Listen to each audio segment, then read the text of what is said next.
Now, New Zealand is well known for its beautiful landscapes and very laid-back people.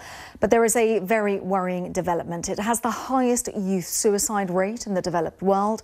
That's according to new figures from the UN's children's organisation, UNICEF. Now, the average number of adolescents aged between 15 and 19 who kill themselves among the countries surveyed is 6.1 per 100,000 population. For the UK, if you compare that, the figure is 3 per 100,000. For Australia, Japan and the US, the figures are a little bit higher, as you can see. But New Zealand is at the bottom of the table at 15.6. That's more than 2.5 times the average rate for adolescent suicides. Let's talk to Dr. Prudence Stone, the New Zealand child rights advocate for UNICEF, who joins us from Wellington. Why do you think the figures are so alarming for New Zealand, Doctor? Well, to put it frankly, it's because our government, I'm talking successive governments, have not been strategic enough in preventing these statistics from occurring, and they could have.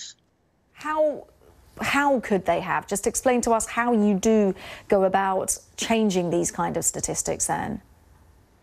Well, I'm talking about long-term strategic thinking to create a cultural shift over a generation, perhaps, as opposed to short-term strategic planning around the economic well-being. We have a history in this country of placing a high priority on the economic well-being, and the longer that we do that, the more it's at the expense of children's well-being in our country.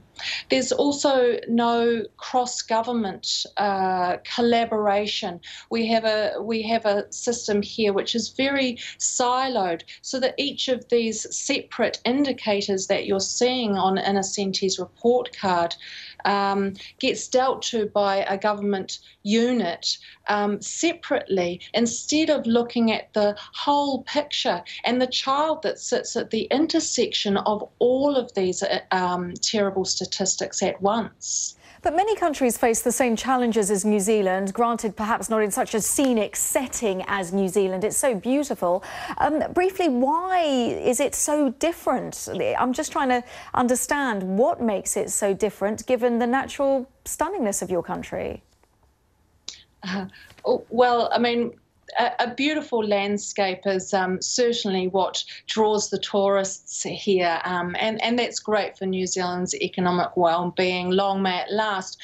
But when you're actually living on this landscape, we have quite a lot of population set in rural communities, and once you're on the ground, those beautiful landscapes turn into quite isolating locations for a lot of people living on the land. Dr. Stone, I'm going to have to interrupt you there. I'm so sorry, but we're out of time on the programme. Thanks so much for watching.